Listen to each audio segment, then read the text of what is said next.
मुजव्वज़ा तहकीकाती commission नाकामा रखने वालों का हिसाब भी करेगा। वजीर आज़म इमरान खान की इजलास में बातचीत, कहा कमीशन जल्द बनेगा। 24,000 अरब कर्जों का हिसाब लिया जाएगा। मईशत मुस्तहकम हो चुकी, अब टेक ऑफ करेगी। गिरफ्तार होने वाले लोग एनआरओ की तलाश में हैं। इजलास में हफीज शेख ने बजट और हुकूमती अहदाफ, शबर जैदी ने टैक्स इस्लाहात और अहदाफ पर ब्रीफिंग दी।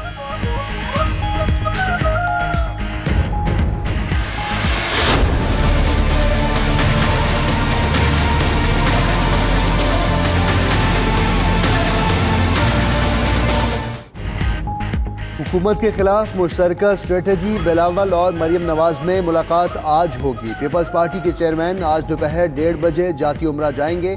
मुलाकात में नून लीग और पीपल्स पार्टी के दीगर रहनुमा भी शरीक होंगे। मरियम नवाज का कहना है कि मुलाकात नवाज शरीफ और शहबाज शरीफ की इजाज़त से हो रही है।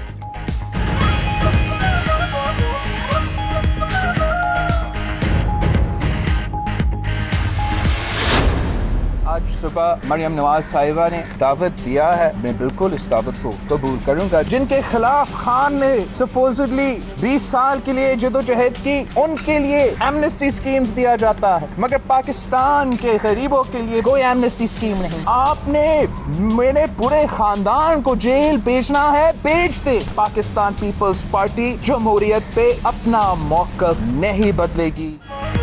बिलावल भुट्टो ने अमीरों के लिए एमनेस्टी और गरीबों के लिए महंगाई को मुआशी दहशतगर्दी करार दे दिया। कहा कठपुतली हुकूमत मसाइल का हल निकालने की कोशिश नहीं कर रही, सब मिलकर जद्दोजहद के जरिए मसाइल हल करेंगे। एक वजीर कहता है 6,000 लोगों को फांसी दे दें, ये फाशिज्म है। गिरफ्तारियों के बावजूद पीपल्स पार्टी मौक़िफ़ नहीं बदलेगी।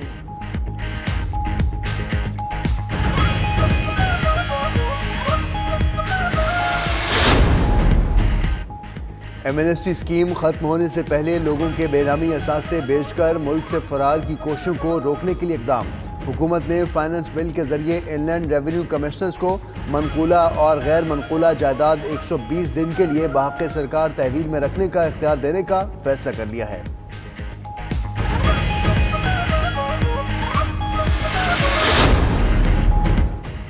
खाने पीने की अशिया पर कोई नया टैक्स नहीं लगाया। वजीर मुमलिकत रेवेन्यू हमाद अजहर की 92 न्यूज के प्रोग्राम नाइट एडिशन में गुफ्तगू। कहा पुराने सिस्टम में कस्टमर्स से टैक्स लिया जा रहा था लेकिन जमा नहीं कराया जा रहा था। पहला कदम FBR को ठीक करना है। खसारे कम किए जा रहे हैं। सूबे भी अपनी आमदन और खर्च में तवाज़ुन पैदा करें।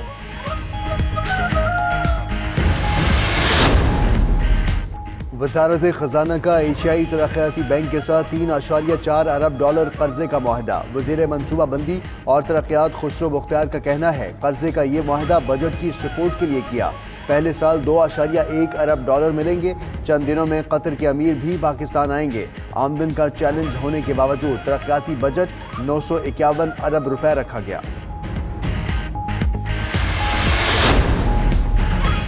बादलों ने गर्मी को ब्रेक लगा दी। लाहौर समेत मुल्क के मुख्तलिफ इलाकों में तेज हवाओं के बाद बारिश, मौसम खुशगवार हो गया। गुजरावाला में आंधी से इमारत गिर गई, एक मजदूर जाँ बहक, 3 जख्मी। उधर कराची में आज भी मौसम गर्म और मरतूब रहेगा।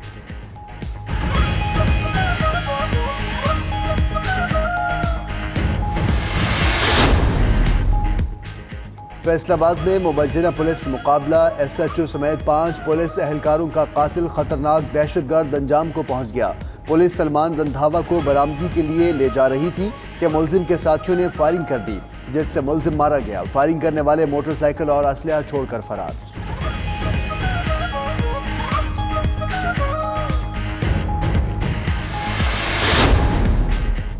खैरपुर में बब्बरलो के करीब कौमी शाहराह पर कार और मुसाफिर वैन में तसादुम, 4 अफराद जाँ बहक, 10 जख्मी। हादसा तेज रफ्तारी के बाइस पेश आया। लाशों और जख्मियों को सिविल अस्पताल मुंतकिल किया गया।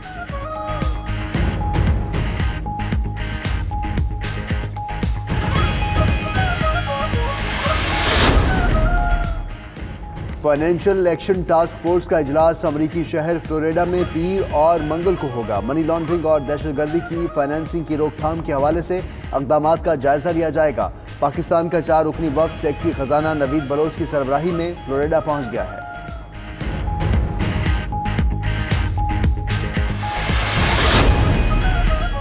वज़ीर वजीर खारजा शाह महमूद कुरैशी 3 रोजा दौरे पर बरतानिया पहुंच गए। मैनचेस्टर एयरपोर्ट पर पाकिस्तानी हाई कमिश्नर नफीस जकरिया ने खैर मकदम किया। शाह महमूद बरतानवी वजीर खारजा जेरेमी हंट और होम सेक्रेटरी साजिद जावेद से मुलाकातें करेंगे।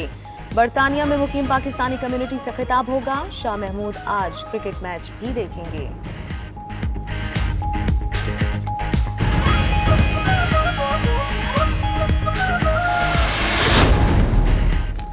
और पाकिस्तान समेत दुनिया भर में आज फादर्स डे मनाया जा रहा है। इस दिन की मुनासबत से बच्चे अपने वालिद को तोहफे और फूल पेश करके मोहब्बत का इजहार करते हैं। फादर डेज के मौके पर तकरीबात का भी एहतमाम किया जाएगा।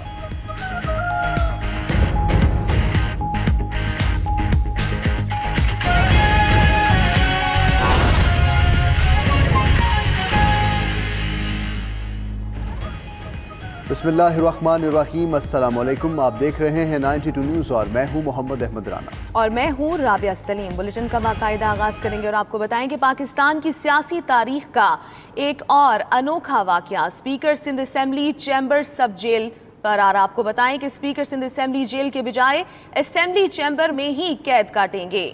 स्पीकर सिंध असेंबली आगा सिराज दुरानी नैब केस में गिरफ्तार हैं। आगा सिराज दुरानी ने इख्तियारात इस्तेमाल करते हुए अपने चैम्बर को सब जेल करार देने का नोटिफिकेशन जारी किया है। सेक्रेटरी सिंध असेंबली ने असेंबली चैम्बर को सब जेल करार दिए जाने की तस्दीक कर दी है। बात करेंगे वकास बाकिर हमारे साथ मौजूद हैं। वकास, बताइएगा, पाकिस्तान की सियासी तारीख का ये एक अनोखा वाकया है, नोटिफिकेशन के मंदरजात क्या हैं? बिल्कुल, स्पीकर सिंध असेंबली आगा सिराज दुरानी जो कि नैब केस में इस वक्त गिरफ्तार थे और लांडी जेल में कुछ रोज से कैद काट रहे थे। ताहम अब स्पीकर सिंध असेंबली आगा सिराज दुरानी ने सिंध असेंबली के कवायद जवाबित और अपने बतौर स्पीकर खुद को हासिल इख्तियारात को इस्तेमाल करते हुए स्पीकर सिंध असेंबली में अपने चैम्बर को ही सब जेल करार दे दिया है। यानी अब आगा सिराज दुरानी जो कि लांडी जेल में कैद थे, वो लांडी जेल में अपने इस दौरान कैद का वक्त नहीं गुजारेंगे बल्कि स्पीकर चैम्बर में ही कयाम करेंगे और उसको सब जेल करार दिया गया है। Speaker secretary Sindh assembly Umar Farooq Bodo ने भी इस बात की तस्दीक की है कि आगा सिराज दुरानी अब इस बतौर सब जेल स्पीकर चैम्बर में ही कयाम करेंगे और आज उन्हें जो है लांडी जेल से स्पीकर चैम्बर मुंतकिल भी कर दिया गया है। पाकिस्तान की सियासी तारीख में इससे पहले किसी भी असेंबली के स्पीकर की गिरफ्तारी का वाकया भी नहीं हुआ और न ही इस जो स्पीकर सिंध असेंबली को हासिल इख्तियारात हैं उसको इस तरह इस्तेमाल किया गया है।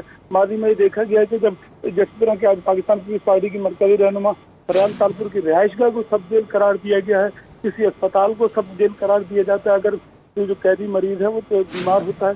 ताहम स्पीकर के दफ्तर को, किसी भी दफ्तर को सब जेल करार दिए जाने का ये अपनी नौयत का पहला वाकया है। सही, कभी किसी अस्पताल को सब जेल करार दिया गया और फिर किसी घर को, लेकिन अब स्पीकर सिंध असेंबली के दफ्तर को ही, उनके चैम्बर को ही सब जेल करार दे दिया गया है नैब की जानिब से। आप हमें अपडेट कर रहे थे वकास बाकिर, आपका बहुत शुक्रिया। और अहम खबर देंगे आपको फैसलाबाद से। फैसलाबाद के नवाही इलाके घोना के करीब मुबैना पुलिस मुकाबला हुआ है। दहशतगर्द सुलेमान रंधावा हलाक हो गया। पुलिस के मुताबिक सुलेमान रंधावा अफगान तरबियत याफ्ता दहशतगर्द था। वो SHO समेत 5 एहलकारों का कातिल था। थाना गुलाम महमूद आबाद पुलिस मुलजिम को बरामदगी के लिए ले जा रही थी। जी बिल्कुल, अहम तरीन खबर से आपको आगाह कर रहे हैं। जेर हिरासत मुलजिम के साथियों ने घोना के करीब एहलकारों पर फायरिंग की थी। साथियों की फायरिंग से दहशतगर्द सुलेमान रंधावा मौके पर ही हलाक हो गया। अहम कार्रवाई से आपको आगाह कर रहे हैं। फायरिंग करने वाले मुलजिम मोटरसाइकिल और सब मशीन गन छोड़कर फरार हो गए। फैसलाबाद के नवाही इलाके घोना के करीब ये मुबैना पुलिस मुकाबला हुआ है जिससे मुताल्लिक आपको अपडेट किया जा रहा है। अफसोसनाक सूरत हाल आपको बताएं कि इस वक्त साथियों की फायरिंग और फायरिंग करने वाले मुलजिम मोटरसाइकिल और सब मशीन गन छोड़कर फरार हो गए हैं।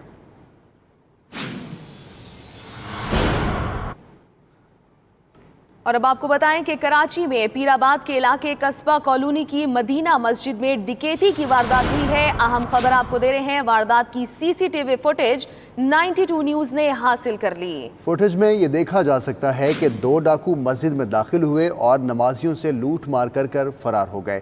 नवीद सदीकी हमारे साथ मौजूद हैं, उनसे तफसीलात लेते हैं। नवीद, इस वक्त फुटेज में देखा जा सकता है मुलजिमान के चेहरे वाजे हैं, कुछ पता चल सका मुलजिमान का? जी बिल्कुल, शहर कायद में जो है लुटेरे जो है बेलगाम है। लुटेरों ने जो है डकैतों ने मस्जिद को भी नहीं छोड़ा। मस्जिद में जो है तकरीबन 2 रोज कबल कस्बा कॉलोनी का इलाका है, मदीना कॉलोनी, जहाँ पर जो है ये डकैत जो है 2 दाखिल हुए मस्जिद में और मस्जिद में बैठे जो मस्जिद की इंतजामिया है और नमाजी उसको जो है लूटा और उसके बाद जो फरार हो गए। नमाज फजर के वक्त था जब ये दोनों जो लुटेरे दाखिल हुए। फुटेज में जो दोनों के चेहरे वाज़ेह देखे जा सकते हैं। एक ने जो है अपना चेहरा छुपाने के लिए मास्क लगाया हुआ है डकैत ने। जो इलाका मकीन है उनके मुताबिक जो डकैती की वारदातें हैं वो मामूल बन गई हैं और आए रोज वारदातें होती रहती हैं। मस्जिद में जो डकैती की वारदातें हुई है उसके दौरान भी जो है हजारों रुपए और मोबाइल फोन से जो है महरूम कर दिया गया है, जबकि जो इलाका पुलिस है वो तमाशाई बनी हुई है। और इसकी सीसीटीवी फुटेज में भी ये देखा जा सकता है। नवीद सिद्दीकी, आपने हमें कराची से अपडेट किया, आपका शुक्रिया।